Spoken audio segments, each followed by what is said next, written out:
لوگوں کے سامنے بیان کرائیں گے تو قرآن میں احکام کی دو قسمیں ہیں، ایک کا تعلق ہے عقیدے سے، ایک کا تعلق ہے عمل سے۔ عقیدے کی اہمیت زیادہ ہے یا عمل کی زیادہ ہے؟ بولو نا، عقیدے کی۔ اب عقیدے کی اہمیت زیادہ ہے تو عقیدے بہت ہیں اسلام میں، ایک توحید کا عقیدہ، رسالت کا عقیدہ، آخرت کا عقیدہ، جنت جہنم کا عقیدہ، فرشتوں کے وجود کا عقیدہ۔ تو ان میں سب سے اہم عقیدہ کون سا ہے؟ توحید۔ اب میں کبھی توحید بیان کرتا ہوں نا تو لوگ اس پہ بھی کہتے ہیں یار یہ کیوں، اس سے تو فلاں مسلک کے لوگوں کو تکلیف ہو رہی ہے، اس سے تو آپ کے ویورز کٹ رہے ہیں۔ تو میں ان سے کہتا ہوں بھائی اگر یہ بھی بیان نہیں کریں گے، توحید بھی اگر کھول کھول کے بیان نہیں کریں گے، تو بہتر نہیں ہے کہ میں بھی ایک چھولے کی ریڑھی لگا لوں؟ کیا ہو گیا؟ یعنی اگر قرآن کی جو ایک تو عقیدے سے اس کا تعلق ہے جس کی اہمیت عمل سے زیادہ، اور پھر عقیدے میں سب سے اہم عقیدہ کیا ہے؟ توحید۔ اور توحید میں بھی آگے یاد رکھو توحید کی اپوزٹ کیا ہے؟ شرک۔ توحید کا الٹ کیا ہوتا ہے؟ شرک۔ تو شرک کی نفی کرنا توحید ہی ہے نا۔ تو سب سے بڑا شرک پتہ ہے کیا ہے؟ اللہ کے سوا کسی کو مدد کے لیے پکارنا۔ یہ شرک کی سب سے بڑی قسم ہے اور سب سے خطرناک قسم ہے، جس نے ہمیشہ مشرکوں کو برباد، ہر دور کے مشرک اس قسم کے شرک میں مبتلا ہوئے ہیں۔ وہ یہ نہیں کہتے تھے کہ اللہ جیسا اللہ بھی کوئی ہے، وہ کہتے تھے جیسے اللہ سے ہم ڈائریکٹ پکاریں تو بھی ٹھیک ہے، لیکن اللہ نے کچھ اختیارات اپنے بندوں کو بھی دے دیے ہیں، ان کو بھی پکارا جا سکتا ہے۔ اسی شرک کی نفی کے لیے دنیا میں پیغمبر آتے رہے ہیں، اور اسی کے لیے اللہ نے ہم سے ہر نماز کی ہر رکعت میں کہلوایا ایاک نعبد و ایاک نستعین، اے اللہ صرف تیری عبادت کریں گے۔ اللہ کو پتا تھا یہ عبادت کے مفہوم میں گھما دیں گے بات کو، اس لیے اگلا جملہ کہلوایا ایاک نستعین، مدد صرف تجھی سے۔ استعانہ مدد کو کہتے ہیں۔ تو اب یا اللہ مدد کے علاوہ تمام راستے اللہ نے بند کر دیے کہ نہیں کر دیے؟ تو یہ والی شرک کی بھی اگر ہم قسم بیان نہیں کریں گے، مصلحت کا شکار ہوں گے کہ ویورز ٹوٹ رہے ہیں، لوگ خراب ہو رہے ہیں، تو بھائی پھر تو قیامت میں پکڑے جائیں گے۔ اللہ کہے گا میری وحدانیت بھی اگر تم سے ممبر پہ بیٹھ کے بیان نہیں ہو رہی تھی تو بہتر تھا کہ تم بھی یو پی پہ انڈا موڑ پہ ایک چھولے کی ٹھیلی لگا کے بیٹھ جاتے۔ تو یہ بڑا خطرناک شرک ہے۔ ہاں اس پر جو اشکالات ہوتے ہیں کہ پولیس کو بھی تو مدد کے لیے پکارا جاتا ہے، وہ تمام اشکالات کے میں ایک بیان میں جوابات دے چکا ہوں، اس کو سن لیا جائے دوبارہ۔ تو اس لیے میں کہتا ہوں بھائی اپنے حال پہ ترس کھاؤ، صرف یا اللہ مدد، صرف یا اللہ۔ ہم یہ نہیں کہہ رہے کہ جس نے یا رسول اللہ مدد کہا وہ کافر ہو گیا، نہ نہ۔ کفر کا فتویٰ لگانے میں بہت احتیاط ہے، کیونکہ ہم اس سے پوچھیں گے تمہارا مطلب کیا ہے اس کا، تو مطلب میں جا کے گہرائی میں کہیں سے بھی کوئی تعویل کھینچ تان کے نکالی جا سکتی ہو کہ ہو سکتا ہے اس کا یہ مفہوم ہو، تو اس کو مومن ہی کہا جائے گا جب تک 100% وہ واضح طور پر نہ کہہ دے۔ لیکن یہ جملہ بہت ڈینجرس ہے۔ کفر کا فتویٰ دنیا میں لگانے میں تو احتیاط ہے، مگر آخرت میں اللہ بھی احتیاط سے کام لے گا فتویٰ لگانے میں، ایسا نہیں ہے۔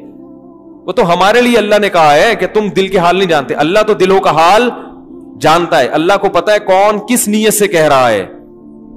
تو اس لیے میرے بھائی اپنے حال پہ ترس کھاؤ، اپنے مذہبی رہنماؤں کے کہنے پر توحید کا راستہ نہ چھوڑو۔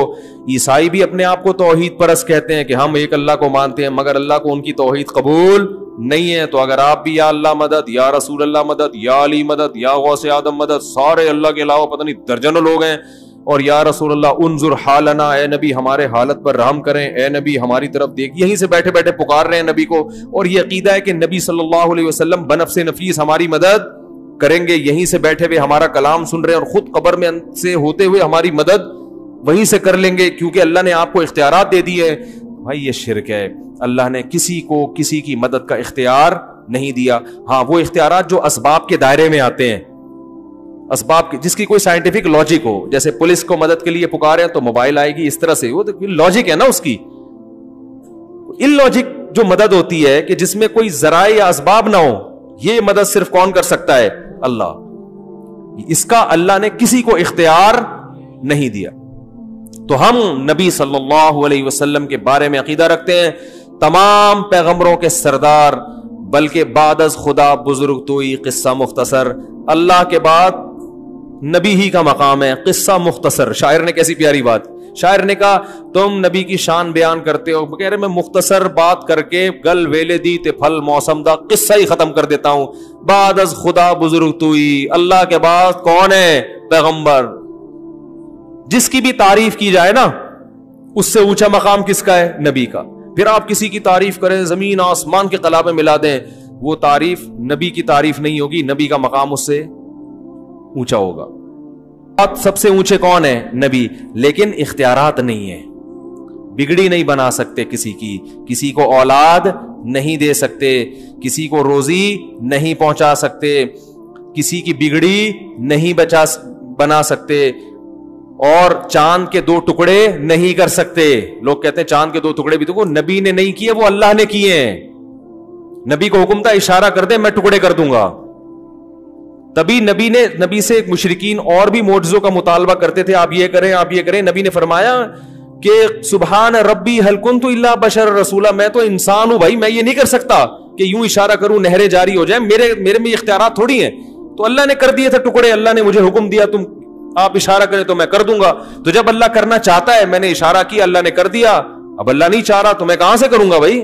نہیں ہو سکتا. یہ جگہ جگہ نفی کی گئی ہے, جگہ جگہ نفی کہ میں نہیں کر سکتا, میں انسان ہوں. وَلَوْ كُنْتُ عَالَمُ الْغَيْبِ لَاسْتَكْثَرْتُ مِنَ الْخَيْرِ, اگر میرے پاس اللہ کی طرح غیب کا علم ہوتا, مجھے سب پتا ہوتا مستقبل میں کیا ہونے والا ہے, تو مجھے تو کبھی کسی قسم کا کوئی نقصان ہوتا ہی نہیں. یہ میں قرآن کی آیتیں پڑھ رہا ہوں آپ کے سامنے, 2 ٹوک عقیدہ قرآن نے بیان کیا, اس میں کوئی کنفیوژن باقی نہیں رکھی ہے. ما کانا کا وما یکونو, جو پہلے ہو چکا سارا کچھ نبی کو اس کا بھی علم تھا, جو بعد میں ہوگا اس کا بھی علم تھا. تو غلط ہے بھائی یہ عقیدہ. جتنا اللہ نے بتا دیا اس کا نبی کو علم ہے. ہاں وہ اللہ نے ہم سے بہت زیادہ بتایا ہے. علماء مثال دیتے ہیں کہ ہمارے علم اور نبی کے علم کی مثال دریا اور قطرے کی ہے. جیسے دریا میں ایک قطرے کی نسبت دریا کی طرف ہو تو کوئی حیثیت ہے, تو اتنا اللہ نے علم دیا ہے نبی کو ہماری نسبت. لیکن اللہ کے علم اور نبی کی مثال پھر دریا اور قطرے کی ہے. سمجھ رہے؟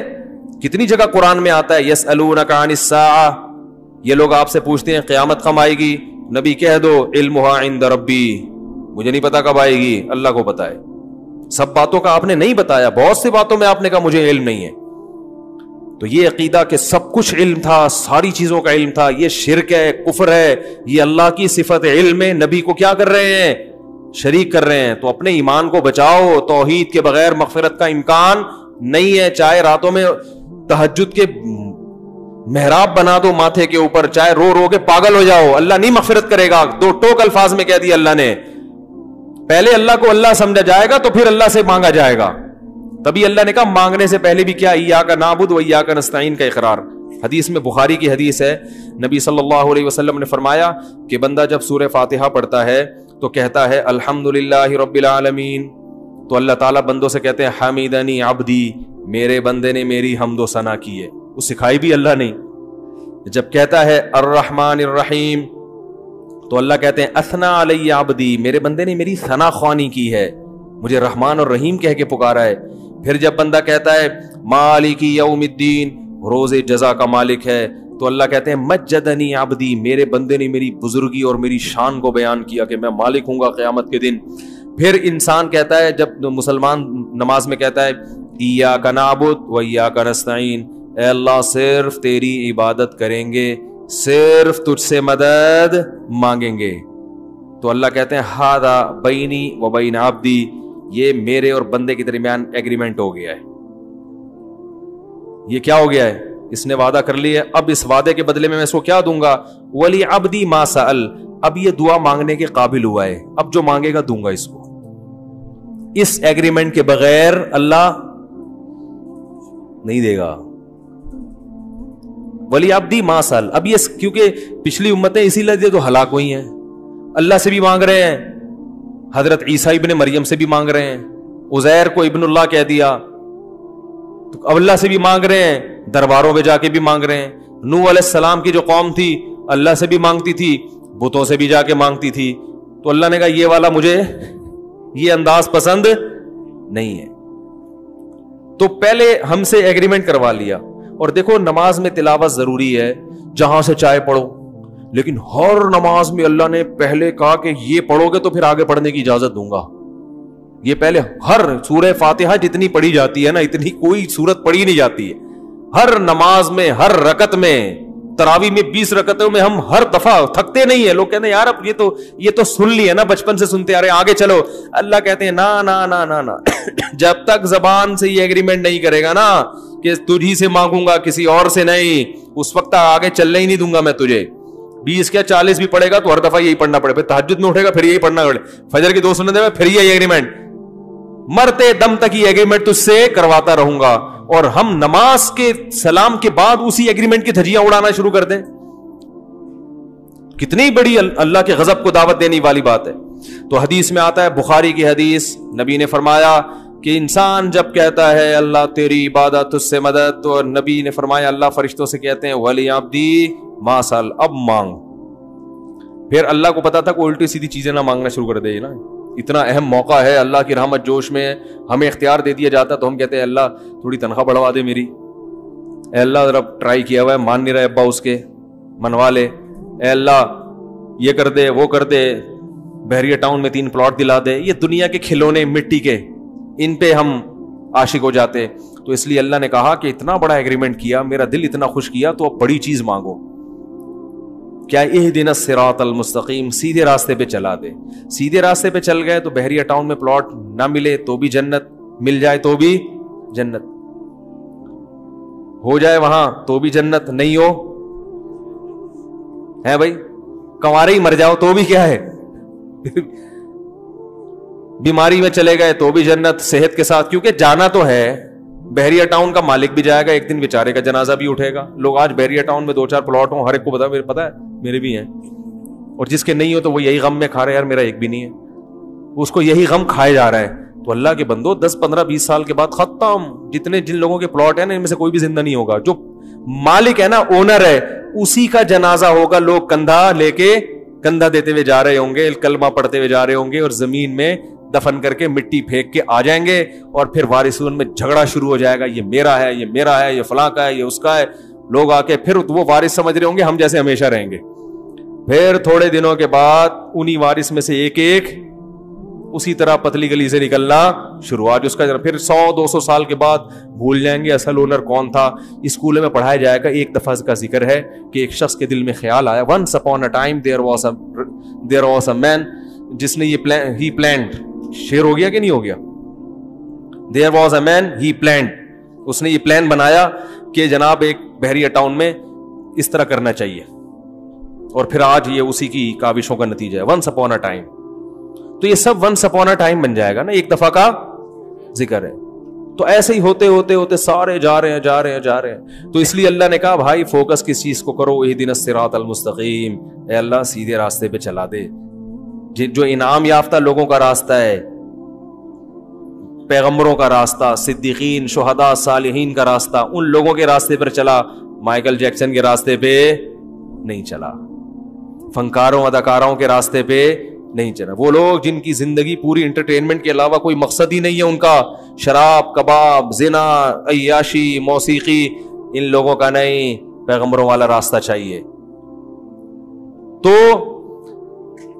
اس لیے توحید کے معاملے میں اللہ بہت حساس ہے.